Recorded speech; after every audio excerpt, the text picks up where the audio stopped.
Hello, it's Heather from The Reading Mama, and today I'm going to bring you my pile of possibilities for April. And I'm looking at all the challenges I'm trying to do, and I'm questioning my sanity, and also I'm questioning my sanity in multiple ways. Let's first talk about some of the challenges I'm doing. So I'm going to grab my reading journal because that helps me remember all the things. So first up is I'm doing Chantal at Chantal Reads All Day. Why do I not know your handle? I do know it. Chantal, I'm sorry. Anyway, I'm doing her Read Your Bookshelf Challenge. I have to update my March on there still. But the prompt for April is a title that includes a conjunction. So something with and or whatever, a conjunction. Why can't I think of anything besides and? But anyways, also I'm doing Alma's Journey Through Time, and obviously I need to update this one as well. And the prompt for April is At Sea. And then I am working on my, oh dear heavens, my personal perfect pairings, and I have several titles that I'm working on in different genres across the board for the whole year, so it's not quite as important. And then I am still slowly working away on my trope bingo, and Chantal Reads All Day. Is that it? Why can I not think of it, Chantal? I watched you for years. Anyways, her indie book club challenge, so I'm going to do that as well. I'm still working on the March one. I have Trope Bingo that I kind of just made up for myself. And then I have my mother's education books that I share about in another video. And I have my classics that I'm going. Those are all ongoing. And then for the month of April, I'm going to be working on some poetry, which I'll be sharing that in a whole nother video. Not touching it today. But I'm going to be doing the Happy Readathon. And I realized I don't have a lot of happy books. I'm a little bit concerned for myself that I'm reading very few happy books, or at least not on my shelves. Let's put it that way.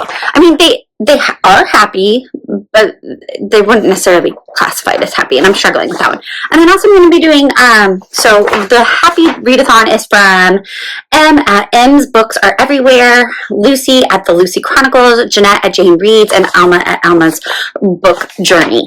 And then I'm going to do Spring into Classics with Sarah Collar. I just found Sarah, and I am so excited to find her. She is another homeschool mom with a lot of kids who does Charlotte Mason, which is like phenomenal, and she loves classics. So I'm excited to join her for that. But now, taking all that into account, let's flip this around and show you what I'm dealing with here.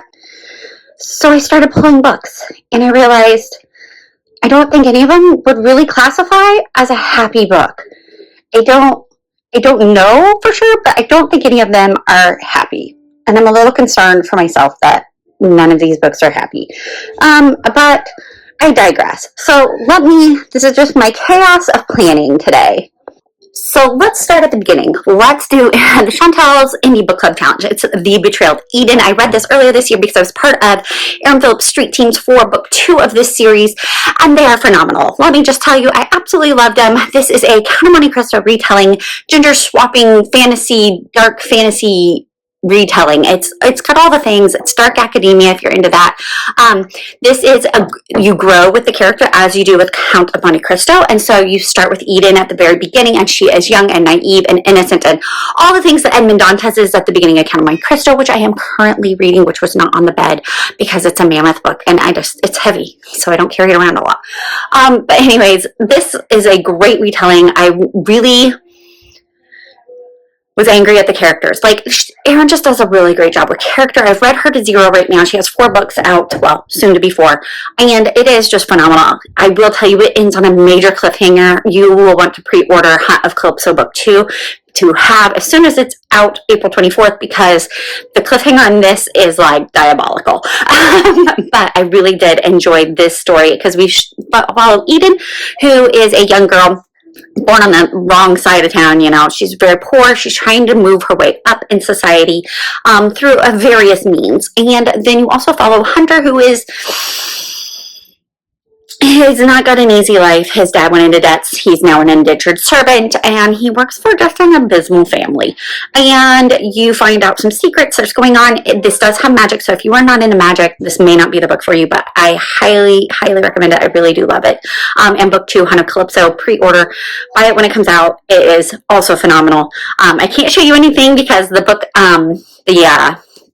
cover release is still to come, but that is also phenomenal. This is all taking place in a fantastic world. Keep that in mind. So that's Chantel's Indie Book Club Challenge. Then her next one was one that has a conjunction on it. And I have like a whole bunch of books I could choose from here. Several of them do, but I'm going to reread Saints and Monsters by Ellen McGinty. This was one of my favorite books from last year, and I finally got it in hard copy. I read it ebook last year. I absolutely loved this fantasy. It was so beautiful. I would also say it's kind of a dark fantasy, but Ellen McGinty writes in a Japanese set fantasy medieval times. Yeah, there's a lot going on. There's a disabled girl, basically, who is the second-born princess, and things happen. There are some mysterious, nefarious things going on in the kingdom that call her into action when she was not prepared to be called into action. It's got dragons, it's got Japanese medieval things, it's got a love interest. That isn't the backstory. It is not the primary. There is romance, but I wouldn't say that that's the primary part of it. And it's all clean, no spice or anything. I absolutely love it. And I'm reading this because I'm hoping to read her next book as well soon.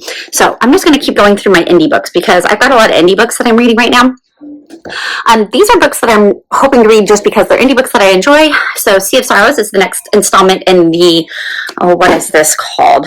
It's got a weird name. It's not weird. It's like Till Kingdom Come. Yeah, Till Kingdom Come series. And I read the first book, really enjoyed it. Flawed characters, all kinds of things going on. And this is like a spinoff of one of the side characters. So I am purposely not reading the back because I don't want to know. It's book 1.5 between book 1 and 2, which are the only ones out right now. And so I haven't read anything. So I just know it follows one of the side characters who doesn't come up until the end. So I cannot tell you anything about it. But I'm hoping it's going to give us a little more backstory on what's going on. I'm also hoping to continue Victoria McCombs. I'm trying to read her to zero. And I am like way backdating here. These are some of her first books, but this is part a sequel to The Storyteller's Daughter, which I read last month in February. And so it's a fairy tale retelling. So this one, I believe, is a Robin Hood retelling. So I'm excited to read that. And then also in my indie books is Kate Straddling, The Beggar Prince. This is a King Thrushbeard retelling. I don't love the cover, but I do love Kate Straddling, so I'm excited to read those. Hopefully, that's it for indie books. Then let's get into Alma's book challenge. Her prompt was a historical fiction set at sea. I know a lot of people are reading about Titanic. I don't care enough about, I do. I'm sorry for all those who are lost. There's some people who just really love the Titanic stories, and I'm not one of them. They're great every now and then. But I'm going to read The Forgotten Names. I have no idea if this has anything to do with being at sea or anything, but it looks like it's at sea on the cover. And this is a World War II historical fiction, Mario Escobar. And I read another one of his books, I forget what it was called, earlier this year, and really loved it. So I'm hoping I really like this too. What did I read? The Teacher of Warsaw. Oh yeah, that was really good. Sorry, I'm looking at the back here. This one is in August 1942. French parents were faced with a horrible choice. Oh yes, okay. Watch the children die or abandon them forever. So this is talking about the children who took on new names and new personalities during World War II and were hidden. So this is one of them. The other one I'm hoping to read is The King's Fifth by Scott O'Dell. So both of these are historical fiction set on the sea or with oceans or water, at least. Dealing with them. This is a pre-read for my kids for school. This is the author of Island of Blue Dolphins. And I don't really remember much about this. I feel like this is like conquistadors, right? Yep, Coronado. So we're going to follow a kid in Coronado's army? Conquistadors, whatever. And so it's a classic. It's something I'm hoping one of my kids will read for school next year. Oh, the glare's bad. And so I'm going to try to pre-read that. So that's going to go for, that one's double duty because when you look at Sarah Collar's Spring into Classics, she has read a children's classic. So I have a lot of children's classics on there. I also am going to try to read A Golden Key by George MacDonald. This is really short. I'm trying to read through some George MacDonald this year. He's my author. I haven't really done that very much. Very painstakingly, slowly going through The Princess and the Goblin with my fifth child. I don't know what grade she's in. But anyways, and so I'm going to read another George MacDonald. Hopefully get that. That'll be also a children's classic. Then it says read a classic novel or novella. I think all of those would count. But I'm going to hopefully finish Morte the Arthur so I can move on to some other Arthur because I'm not like super loving it. It's kind of neat. take it or leave it, but you know, I feel like if I'm going to do a King Arthur study, I got to start at the beginning, and this is the beginning. So I have that. And then it says to reread a classic story. So I'm also going to pick a children's novel that is also considered classic. Isn't this classic? I don't know. When was this published? Let's find out. How old is Narnia? 1954. That's got to count. I've been trying to reread through Narnia as part of my 40 by 40, and I didn't make it before my 40th birthday. So hopefully I can finish them before my 41st, and I am reading it in publication order. So even though it has number 3, this is the 4th book I'm reading, I believe. I don't know. I have no clue. Who knows what's going on? But this one has sat on my shelf because I don't particularly love it. So I'm hoping this reread through, I will love it more. But this will also be my reread / children's classic, so you can do double duty on that. And then she has watch a classic adaptation. I'm hoping to watch, what are my kids and I reading? We're reading a Shakespeare play. I don't know what it is. I should know. Merchant of Venice. I'm hoping to watch a Merchant of Venice so that way I can see whether or not I want to show my kids all of it or some of the scenes. And so that's what I'm going to rewatch or watch for a classic adaptation. And then she has read a classic fable or fairy tale, and I'm hoping to finally finish this. I just ignored it all month. I've ignored it all month. I was doing really good, and then I've ignored it. So hopefully I will finish my Grimm's fairy tales, but I will definitely read at least one of them. So that is mine's small, so it can fit in my tiny little notebook.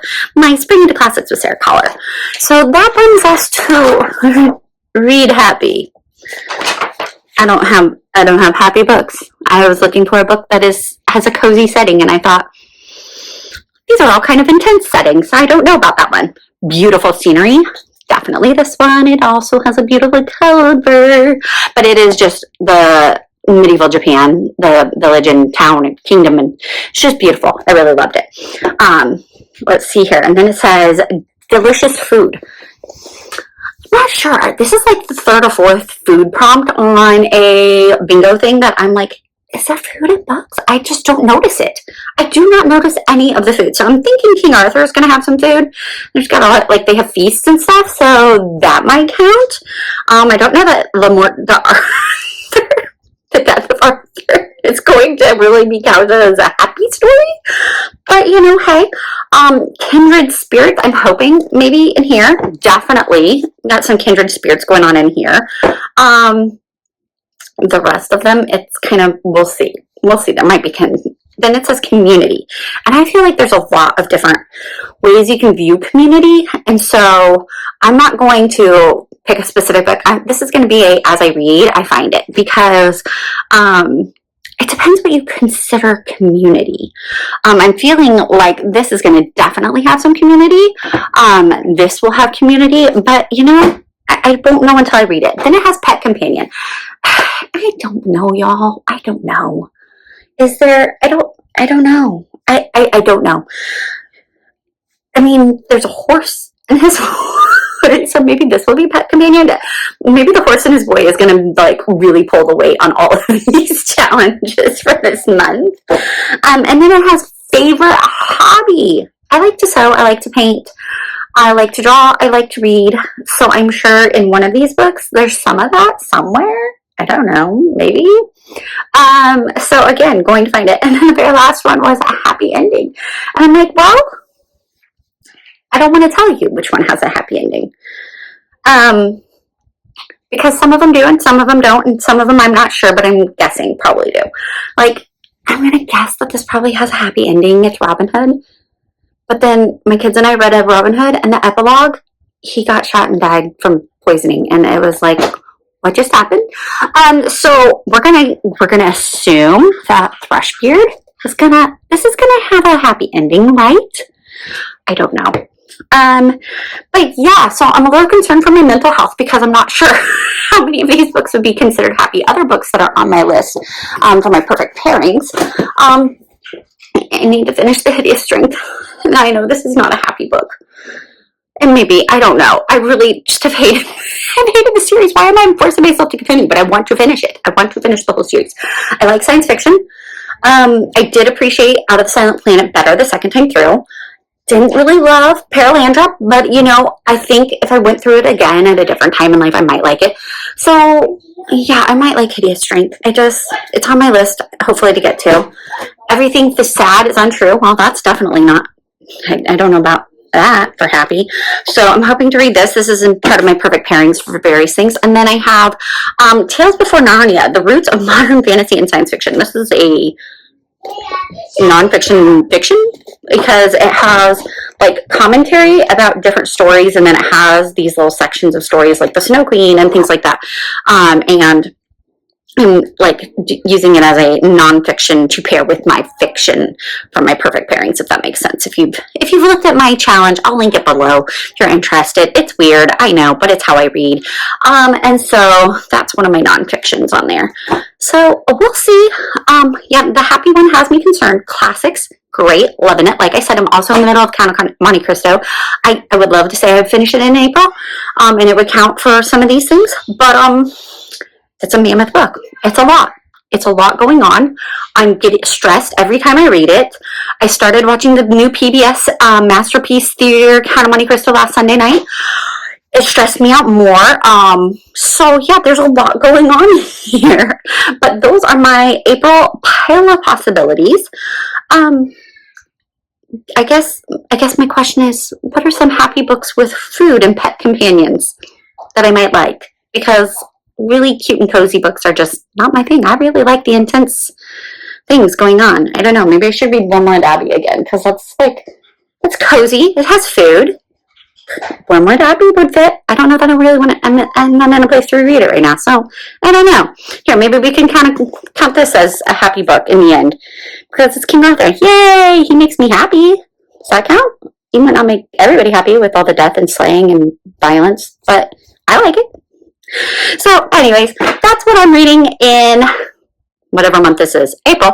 I will have some poetry on here as well, but that, like I said, will be a totally separate video. And I don't even know how many books are out here. It's a chaotic mess. So yeah, if you have a comment, if you have happy books, drop them below. I'll also put in the comments or in the description box all the challenges I'm doing, plus the titles if I get around to it. Thanks.